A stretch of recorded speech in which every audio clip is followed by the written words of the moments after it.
छोटे से गांव में रवि नाम का लड़का रहता था। बचपन में ही उसने अपने माँ बाप को खो दिया। उसके पास ना कोई सहारा था, ना ही उसके पिताजी की कोई जमीन। वो एक छोटे से झोपड़े में रहता था और वह झोपड़ी गांव में बाढ़ आने के कारण बह गई। गांव का जमींदार मोहनलाल बहुत दयालु था। उसने रवि पर तरस खाकर उसे अपने यहाँ काम पर रख लिया और रहने के लिए एक झोपड़ी दे दी।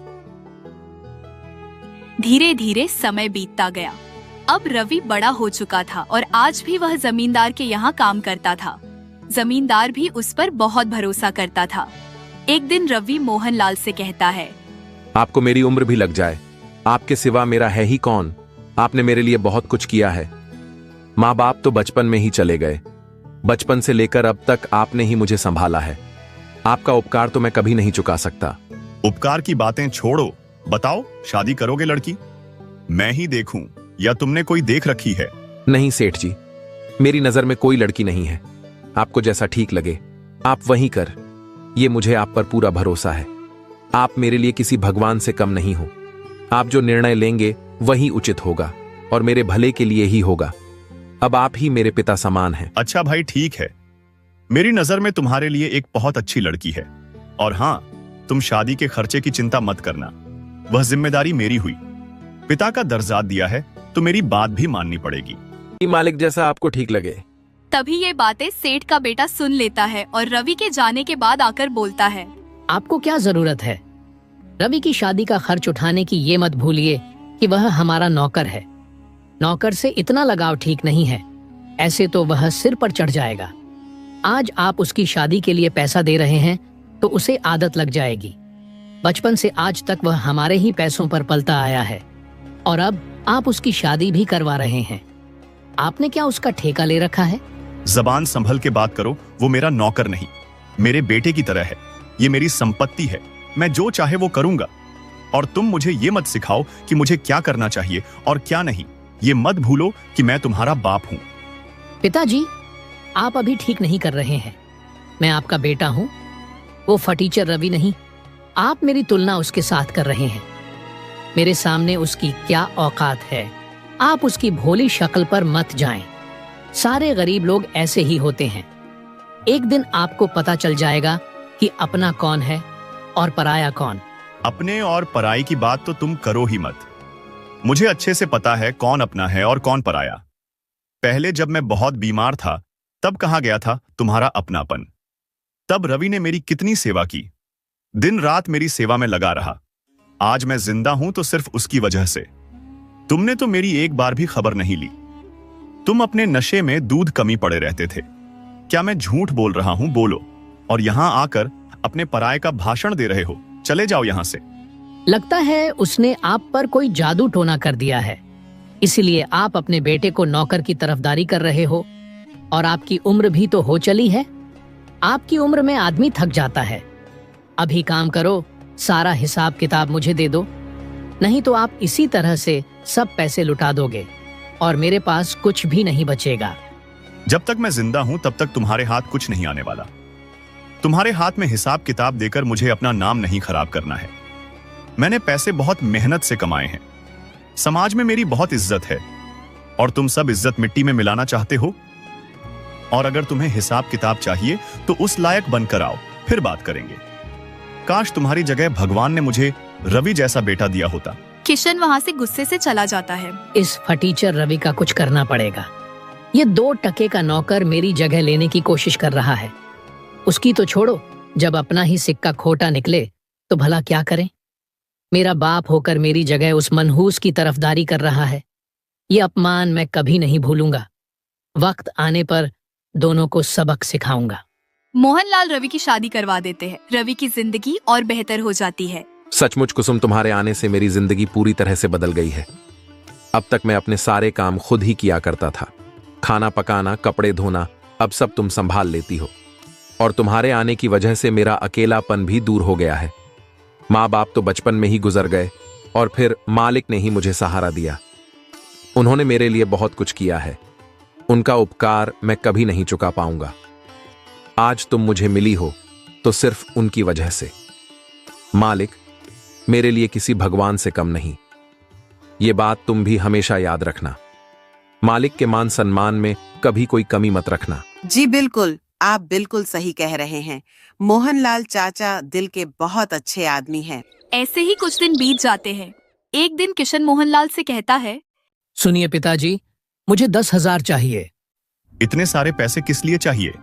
वो मैं आपको नहीं बता सकता, बस मुझे पैसे दे दीजिए। समझ गया।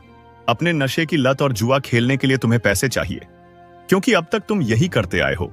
अभी भी वक्त है, सुधर जाओ। ये सब गंदी आदत छोड़ दो। मैंने आपसे रुपए मांगे हैं, ज्ञान नहीं। मेरी जो मर्जी में करूं। आखिर ये सब पैसे मेरे ही तो हैं। मैं ही आपका एकलौता हूं। मेरा जहां मन करेगा मैं वहां खर्च करूंगा। आप अपनी सलाह अपने पास ही रखिए और मुझे बस पैसे दे दीजिए।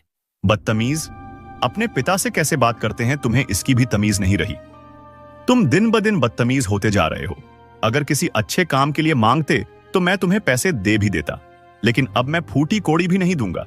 ये धन दौलत मैंने बहुत मेहनत से कमाई है, जुए और नशे में उड़ाने के लिए नहीं। निकल जा मेरी नजरों के सामने से। तुम्हें देने के लिए मेरे पास एक पैसा भी नहीं है। अच्छा, मेरे लिए तुम्हारे पास पैसे नहीं है और उस फटीचर की शादी पे उड़ाने के लिए तुम्हारे पास बहुत पैसे हैं।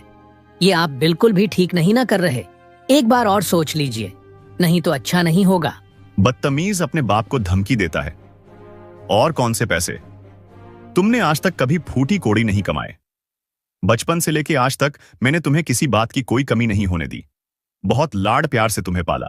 शायद यही मेरी गलती है जिसकी सजा आज मुझे मिल रही है। निकल जा यहां से। किशन गुस्से से चला जाता है। रवि मोहनलाल को परेशान देख पूछता है, क्या हुआ मालिक? आप बहुत परेशान लग रहे हो। क्या बताऊं बेटा, अशोक ने मुझे बहुत परेशान कर रखा है। दिन ब दिन वह बिगड़ता चला जा रहा है। मुझे उसकी बहुत चिंता हो रही है। वह सही और गलत का फर्क भूल गया है। पता नहीं इस लड़के का क्या होगा। आप ज्यादा परेशान ना हो, सब ठीक हो जाएगा।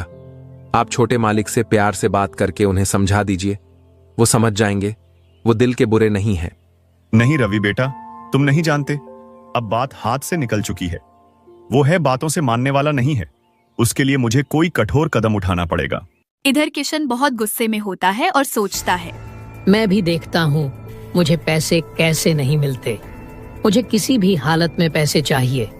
इसके लिए चाहे मुझे कुछ भी करना पड़े। यहाँ भी घी सीधी उंगली से नहीं निकलने वाला। मुझे उंगली टेढ़ी करनी ही पड़ेगी। कोकिला, जल्दी से मुझे खाना दे दो।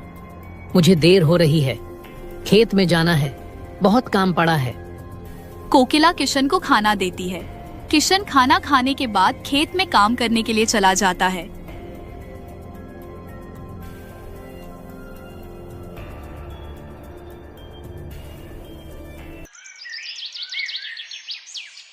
अगले दिन तिजोरी में से 20,000 चोरी हो जाते हैं। मोहनलाल अपने सारे आदमियों से पूछताछ करता है, लेकिन उन पैसे का कोई पता नहीं चलता। तभी किशन वहाँ पर आकर बोलता है, क्या बात है पिताजी, आप बहुत परेशान लग रहे हो। क्या हुआ है? छोटे मालिक की तिजोरी से 20,000 रुपए चोरी हो गए हैं। चोर का कुछ पता नहीं चल रहा। आखिर कौन पैसे निकाल सकता है? अच्छा, तो ये बात है। चोर और कौन होगा? रवि ही होगा। जरूर रवि ने ही पैसे निकाले हैं। ये तुम क्या कह रहे हो किशन? मुझे रवि पर पूरा भरोसा है। वो कभी ऐसा नहीं कर सकता। उस पर भरोसा करके अपने गलती किया। वो आपके भरोसे के लायक नहीं है। चोरी उसी ने किया। उसकी तो पहले से ही हमारे पैसे पर नजर है। आप उस पर बहुत भरोसा करते थे ना। उसको कभी कभी तिजोरी की चाबी भी देते थे। अब पता चला दिन रात आपके आगे पीछे वो इसी के लिए तो घूमता था। तभी रवि वहाँ पर आ जाता है। क्या बात हो गई है मालिक? कुछ हुआ है क्या? इतना सब करने के बाद पूछ रहे हो कि क्या हुआ है?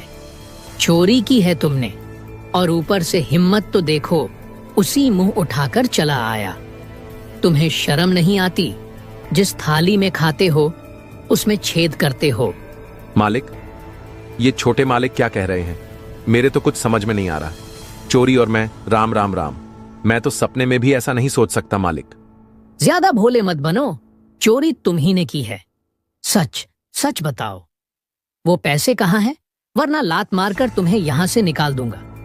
तुम जैसे मक्कार को मैं अच्छी तरह से जानता हूँ। पहले बड़े लोगों को अपने चिकनी चिकनी बातों में फंसाते हो, उनका भरोसा जीत लेते हो, फिर जैसे ही मौका मिले हाथ साफ करके निकल जाते हो। एहसान फरामोश। मेरे पिताजी ने तुम्हारे लिए क्या कुछ नहीं किया और तुमने उनके एहसान का यह सिला दिया। रवि को बहुत दुख पहुंचता है, वो रोने लगता है। बस किशन, बस, अब बहुत हो गया तुम्हारा। कब से तुम रवि को भला बुरा बोलते जा रहे हो? अब और एक शब्द भी नहीं। मैं रवि के खिलाफ कुछ भी नहीं सुनूंगा।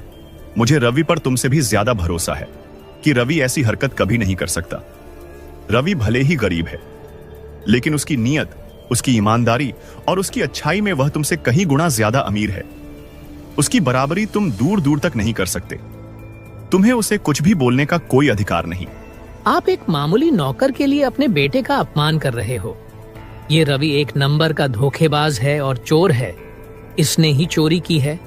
इसने आपकी आंखों के ऊपर पट्टी बांध रखी है, इसलिए आप सच्चाई को देख नहीं पा रहे। मैं तो कहता हूं इसके घर की तलाशी लीजिए। जरूर इसने पैसे वहीं छुपाए होंगे। बस, अब बहुत हो चुका किशन। अब बोलोगे तो मेरा हाथ उठ जाएगा। मैं अच्छी तरह से जानता हूं तुम रवि पर झूठा आरोप लगाकर उसे मुझसे दूर करना चाहते हो। मुझे तो लगता है चोरी उसने नहीं किया है। मैंने तुम्हें पैसे नहीं दिया तो तुम इतना गिर गए कि अपने ही घर में चोरी करने लगे। आप मुझ पर इल्जाम लगा रहे हो, अपने बेटे पर? आप ऐसा सोच भी कैसे सकते हो? आपको इस नौकर पर भरोसा है और अपने बेटे पर नहीं? नहीं है। मैं सबके सामने कहता हूँ, मुझे तुम पर बिल्कुल भी भरोसा नहीं है। तलाशी तो तुम्हारी कमरे की होनी चाहिए। अच्छा ठीक है, आपको मुझ पर भरोसा नहीं है तो आप बेशक मेरे कमरे की तलाशी लीजिए, लेकिन मेरी एक शर्त है। मेरे कमरे की तलाश के बाद आपको रवि के घर की भी तलाशी लेनी होगी, तभी दूध का दूध और पानी का पानी हो जाएगा। फिर क्या था, किशन की कमरे की तलाशी ली जाती है, लेकिन उसके कमरे में वो पैसे नहीं मिलते। देखा आप सबने, नहीं मिले ना पैसे। मैं आपको कब से कह रहा हूँ कि पैसे रवि ने ही चुराया है। एक बार उसके घर की भी तलाशी ली जानी चाहिए। छोटे मालिक बिल्कुल सही कह रहे हैं। रवि के घर की तलाशी लेते हैं। तुरंत रवि के घर की तलाशी ली जाती है और रवि के घर में पैसे मिल जाते हैं। यह लीजिए, पैसे रवि के पलंग के नीचे रखे थे। रवि को बहुत बड़ा झटका लगता है कि आखिर उसके घर में पैसे आए कहाँ से। देखा पिताजी आपने, मैं आपको कब से कह रहा था कि पैसे रवि ने ही लिए हैं, लेकिन आपने मुझ पर भरोसा नहीं किया। अब पता चला अपना कौन है और पराया कौन। मोहनलाल को भी बहुत बड़ा झटका लगता है। वह कुछ भी नहीं बोलता, बस चुपचाप खड़ा रहता है। बोलिए ना, अब आप चुप क्यों खड़े हो? नहीं मालिक, ये सच नहीं है। मैं नहीं जानता मेरे घर में पैसे कैसे आए, लेकिन मैं ऐसा काम कभी नहीं कर सकता। मैं चोरी कभी नहीं कर सकता। मालिक, मेरा भरोसा कीजिए। चुप कर धोखेबाज। आज तुम्हारी वजह से पिताजी को कितनी ठेस पहुंची है। वो तुम पर कितना भरोसा करते थे। मुझसे भी ज्यादा तुम पर भरोसा था। तुमने उनका विश्वासघात किया है। तुमने आज पिताजी का दिल तोड़ दिया है। सबूत सबके सामने है कि चोरी तुमने ही की है। अब और कहने को बचा ही क्या है? पिताजी, मैं तो कहता हूँ इस धोखेबाज को पुलिस के हवाले कर देते हैं। नहीं मालिक, मैंने चोरी नहीं की है। आप तो मेरे लिए भगवान समान हैं। मैं आपके घर में चोरी नहीं कर सकता। कुछ बोलिए मालिक, ऐसे चुप मत रहिए। मोहनलाल एक शब्द भी नहीं बोलता। पिताजी, ऐसे लोगों को छोड़ना नहीं चाहिए। मैं अभी पुलिस को बुलाता हूँ। नहीं किशन, तुम पुलिस को नहीं बुलाओगे। चलो यहाँ से। लेकिन पिताजी, आप इसे ऐसे कैसे छोड़ सकते हैं? इसको सजा तो मिलनी चाहिए। मैंने कहा ना, तुम नहीं बुलाओगे। मुझे कोई शिकायत दर्ज नहीं करवानी। चलो यहाँ से। ऐसे मत जाए मालिक, कुछ तो बोलिए। आप मुझसे रूठ जाओगे तो भगवान मुझसे रूठ जाएगा। मालिक, मुझसे बात कीजिए मालिक। खबरदार, अगर मेरे पिताजी के पास आने की भी कोशिश की, आज के बाद अगर हमारे घर के आसपास भी दिखे तो तुम्हारी टांगें तोड़ दूंगा। शुक्र मनाओ, मैंने पुलिस नहीं बुलाई। पिताजी ने तुम पर और एक एहसान कर दिया है, नहीं तो आज तुम जेल में होते। रवि मोहनलाल को मनाने की बहुत कोशिश करता है, लेकिन उसकी बात कोई नहीं सुनता। मोहनलाल वहाँ से चला जाता है। कुसुम, ये क्या हो गया? आज मैंने अपने भगवान समान मालिक का दिल दुखाया है। उन्हें कितना बुरा लग रहा होगा। वो अंदर से पूरे टूट चुके होंगे। लेकिन आपकी तो कोई गलती नहीं है। और ये पैसे हमारे घर पर कब आए, किसने रखे? ये जरूर किसी का षड्यंत्र है आपको फंसाने के लिए। वो मैं नहीं जानता कुसुम। मुझे इस वक्त मेरे मालिक की चिंता हो रही है। न जाने मुझे कैसे भी उनसे बात करनी ही होगी। मेरी बात सुनिए, अभी आपका वहाँ जाना ठीक नहीं होगा। आपने देखा नहीं, आपकी बात किसी ने नहीं सुनी। कोई भी आप पर भरोसा करने के लिए तैयार नहीं है। यहाँ तक कि मोहनलाल चाचा ने भी आप पर भरोसा नहीं किया। वो बिना कुछ बोले ही चले गए। अभी इस वक्त आप किसी से बात मत कीजिए, कुछ दिन बीत जाने दीजिए, फिर मोहनलाल चाचा से बात करना। रवि कुसुम की बात मान लेता है और सारे गांव में ये बात फैल जाती है कि रवि ने मोहनलाल के घर से पैसे चुराया है। सारे गांव वाले रवि को देखकर बातें बनाने लगते हैं। रवि को लोगों की बातें सुनकर बहुत बुरा लगता है। रवि मोहनलाल की एक झलक देखने के लिए घंटों तक उसके घर के बाहर खड़ा रहता है, क्योंकि जिस दिन से मोहनलाल ने घर से निकला उसे अब 7 दिन हो चुके थे। अब तो आटा भी बस 2 दिन का ही बचा है। आप अपने मालिक के भरोसे और कितने दिन बैठेंगे? मुझे नहीं लगता कि अब वो आपको काम पर बुलाएंगे। आप कुछ और काम देख लीजिए, नहीं तो हमारे घर का गुजारा कैसे होगा? हमें तो भूखे रहने की नौबत आ जाएगी। आप दिन रात सोच में डूबे रहते हो, ना ठीक से खाते हो ना सोते हो। मेरी मानिए, आप उस बात को भूल जाइए और आगे बढ़िए। मैं अभी गांव में काम देख कर आता हूँ, शायद किसी के पास कोई काम मिल जाए। फिर रवि गांव में निकल पड़ता है और एक दुकानदार से पूछता है, राम राम भैया, मैं काम की तलाश में हूँ। मुझे काम की बहुत जरूरत है। घर की हालत बहुत खराब है। क्या आपके यहाँ कोई काम मिल सकता है? आपकी बड़ी मेहरबानी होगी। अरे तू वही चोर रवि है ना, जिसने मोहनलाल के यहाँ चोरी की थी? मेरे पास तेरे लिए कोई काम नहीं है। क्या पता कल को तू मेरी दुकान चुरा ले। निकल यहाँ से। रवि को यह सुनकर बहुत दुख पहुँचता है। वो वहाँ से चला जाता है। फिर एक रोशन सिंह सेठ के पास जाकर काम के लिए पूछता है। सेठ मान जाता है। ठीक है भाई, तुम कल से काम पर आ जाना। वैसे भी बहुत काम पड़ा है, मुझे 3-4 लोगों की जरूर है। आपका बहुत बहुत धन्यवाद सेठ जी, मैं कल से आ जाऊंगा। तभी वहाँ पर सेठ की पत्नी आ जाती है। ये आप क्या कर रहे हैं? कोई जरूरत नहीं है इसको काम पर रखने की। आपको पता नहीं है इसने क्या किया है? भलाई का जमाना नहीं है। आप इसको काम देकर भलाई करने जाओगे और कल को ये आपका घर साफ कर देगा। आज कल के लोगों का कोई भरोसा नहीं है। मोहनलाल भाई की यही गलती थी। उन्होंने इस पर भरोसा कर काम पर रखा था, यहाँ तक कि बचपन से इसे पाला, इसकी शादी भी करवाई। फिर भी इसने उनके साथ बेईमानी की। अगर अभी आपने इसे काम पर रखा तो मुझसे बुरा कोई नहीं होगा। ठीक है भाग्यवान, नहीं रखूंगा इसे।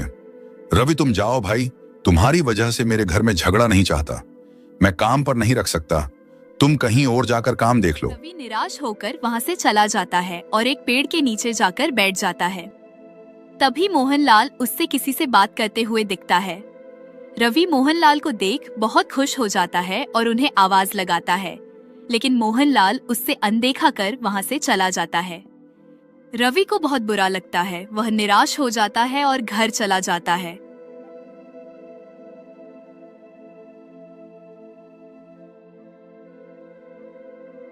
इधर रवि की पत्नी कुसुम को भी गांव की औरतें ताना मारती हैं। अरे देखो देखो, ये उस रवि की पत्नी है ना? मैंने तो सुना है दोनों पति पत्नी की मिली भगत मोहनलाल जैसे अच्छे आदमी को अच्छा फंसा कर रखा था इन दोनों ने। लेकिन सच्चाई ज्यादा दिन तक नहीं छुपती। इन दोनों को रंगे हाथ पकड़ा है। इनकी घर पर नगद रुपये मिले हैं। कुसुम को उनकी बातें सुन बहुत बुरा लगता है। वह घर चली जाती है। घर पर रवि को देख कुसुम पूछती है, क्या हुआ जी? आप काम देखने गए थे ना, मिला क्या? नहीं कुसुम, देखने गया था लेकिन वहां पर काम नहीं था। कल फिर जाके देखता हूं। और तुम तो सब्जी लेने गई थी, लेकिन सब्जी तो कहीं दिख नहीं रही है। क्या हुआ, सब्जी नहीं लाई? जी वो सब्जी के दाम कितने बढ़ गए हैं, दाम सुनकर ही मैं वापस आ गई। मैंने सोचा दाल चावल ही बना देती हूँ, वैसे भी हमारे पास ज्यादा पैसे नहीं बचे हैं। और फिर दोनों चुप बैठ जाते हैं। कुसुम और रवि लोगों के ताने की बात एक दूसरे से छुपाते हैं। फिर एक दिन रवि के घर एक आदमी आता है और बोलता है, अरे रवि भाई, रोशन सिंह सेठ ने तुम्हें आज से ही काम पर बुलाया है, चलो जल्दी से। रवि और कुसुम बहुत खुश हो जाते हैं। क्या सच में? भगवान तेरा लाख लाख शुक्र है, मुझे काम तो मिल गया। कुसुम में निकलता हूँ। लेकिन खाना तो खाकर जाइए, आपने सुबह से कुछ नहीं खाया। वो सब बाद में कुसुम, मैं दोपहर में जब भी वक्त मिले खाना खाने आ जाऊंगा। अभी मुझे जाना पड़ेगा। बड़ी मुश्किल से काम मिला है। उन्होंने मुझे काम के लिए मना किया था, लेकिन अब बुला लिया है तो मुझे अभी जाना पड़ेगा, नहीं तो उन्हें बुरा लगेगा। तुम अपना ख्याल रखना और खाना भी खा लेना, पता नहीं मुझे देर भी हो सकती है। ठीक है, आप जाए। जैसे ही फुर्सत मिले खाने के लिए आ जाना। रवि रोशन सिंह सेठ के पास काम करने निकल पड़ता है और दिन भर मजदूरी करने के बाद रोशन सिंह सेठ उसी दिन उसे एक दिन की अच्छी मजदूरी के पैसे भी दे देता है। ये लो भाई, रवि तुम्हारी आज की मजदूरी कल से वक्त पर आ जाया करना। बहुत बहुत धन्यवाद सेठ जी। आपको नहीं पता घर की हालात बहुत खराब थी। अगर आज आप काम ना देते तो मुझे भूखे रहने की नौबत थी। मैं चलता हूँ सेठ जी, कल आ जाऊंगा। रवि खुशी से अपने घर की ओर चलता है और घर जाकर कुसुम को पैसे देता है। ये मेरी आज की मजदूरी है कुसुम, अब तुम घर की चिंता छोड़ दो। सेठ जी तो बहुत अच्छे पैसे दिए हैं मजदूरी के। हाँ, कुसुम सेठ जी बहुत दयालु हैं। शायद मेरी हालत पर तरस खाकर उन्होंने औरों से ज्यादा पैसे दिए होंगे। ये तो बहुत अच्छी बात है। आप खाना खा लीजिए, मैं अभी लगा देती हूँ। कुसुम खाना देती है, रवि खाना खाने लगता है। इधर सेठ रोशन सिंह मोहनलाल से मिलने जाता है। इसलिए मैंने तुम्हारी बात मानी। तुमने कहा इसलिए मेरी पत्नी मानी है, नहीं तो मेरी पत्नी को मनाना मुश्किल था। शुक्रिया दोस्त। इधर रवि सोच में पड़ जाता है, सेठानी को कोई आपत्ति तो नहीं। दूसरे दिन रवि सेठ से पूछता है, मेरी वजह सेठानी नाराज तो नहीं है ना? उन्हें मेरा यहाँ काम करना मंजूर तो है ना? नहीं नहीं रवि, सेठानी को कोई आपत्ति नहीं है, वो मान गई है, इसलिए तो तुम्हें बुलाया। फिर ठीक है सेठ जी, मैं वही सोच रहा था। आप दोनों का बड़ा एहसान है मुझ पर। मेरे बुरे समय में मेरी सहायता सिर्फ आपने की है। मैं आपका उपकार नहीं भूलूंगा सेठ जी, बहुत बहुत धन्यवाद। रुको रवि, मैं तुम्हें कुछ बताना चाहता हूँ। दरअसल मुझे मोहनलाल ने बताने को मना किया था, लेकिन मुझे लगता है तुम्हें पता होना चाहिए। क्या बात है सेठ जी? मेरे मालिक ठीक तो है ना? क्या बात है? हाँ रवि, वो बिल्कुल ठीक है। तुम्हारे धन्यवाद का हकदार में नहीं मोहनलाल है। मोहनलाल मेरा बहुत अच्छा दोस्त है और मेरे को उसने ही बोला था तुमको काम पे रखने के लिए। मोहनलाल भी तुम्हें ऐसे देखे बहुत दुखी है, लेकिन उसके बेटे की वजह से वो तुम्हें उनके घर नहीं बोलना चाहते हैं। तो क्या आप मेरे मोहनलाल सेठ को यहाँ बुला सकते हो जी? जी क्यों नहीं, वो खुद भी तुमसे मिलना चाहते हैं। रुको, अभी मोहनलाल को बुलाने भेजता हूँ। आपका बहुत बहुत शुक्रिया सेठ जी। उसके बाद मोहनलाल सेठ को बोलने के लिए एक आदमी को रोशन सिंह भेजता है और मोहनलाल रोशन सिंह के घर पर आते हैं। लेकिन जैसे ही वो घर के अंदर आके रवि को देखते हैं, वैसे ही उसकी आंखों में पानी आ जाता है और सामने रवि भी भावुक होके रोने लगता है। रवि, तुम कैसे हो बेटे? मैं एकदम ठीक हूँ मेरे सेठ जी, लेकिन आप मुझसे नाराज थे, ये देखकर मुझे बहुत दर्द होता है। अरे पगले, तू इतना भी नहीं समझा क्या? क्या सेठ जी? मुझे तुम पर पूरा भरोसा था, है और रहेगा। तुमको मैंने इतने दिन इसलिए नहीं बुलाया ताकि मेरे बेटे को भी लगे कि मेरा तुम पर से भरोसा उठ जाए। लेकिन तुम्हारे जाने के बाद मैंने तुरंत दूसरे ही दिन एक नए आदमी को सभी घर का कामकाज सौंप दिया। लेकिन जैसे ही थोड़े दिन बीते, मेरी तिजोरी में से फिर से पैसे चोरी हो गई। लेकिन इस बार चोर रंगे हाथ पकड़ा। वो कैसे सेठ जी? मैंने मेरे एक आदमी को चुप कर हर रात को तिजोरी की निगरानी करने को रख दिया था। तभी पता चल गया ही चोर और कोई नहीं, बल्कि मेरा बेटा किशन ही पैसों की चोरी कर रहा है। अरे राम राम, ये तो बहुत बुरा हुआ। रवि फिर उसने ही सब सच बता दिया और अब वो खुद ही गांव के बाहर रहने चला गया है। और तुम अभी भी मेहनत करके पैसा कमाते हो, यही देख के मेरी छाती गज गज फूल जाती है। चलो अब फिर से मेरे साथ, और अब सारा कामकाज तुमको ही सौंप देता हूँ और मेरी जमीन पे खेती भी तुमको ही करनी है। आपका बहुत बहुत शुक्रिया मेरे सेठ जी, मुझ पर इतना भरोसा करने के लिए। इसके बाद रवि और उसकी पत्नी फिर से मोहनलाल के यहाँ रहते हैं और अब तो फसलों से भी अच्छा मुनाफा मिल जाता है। रवि की सच्ची नीति और मेहनत ने उससे अब पहले से भी ज्यादा सुखी कर दिया।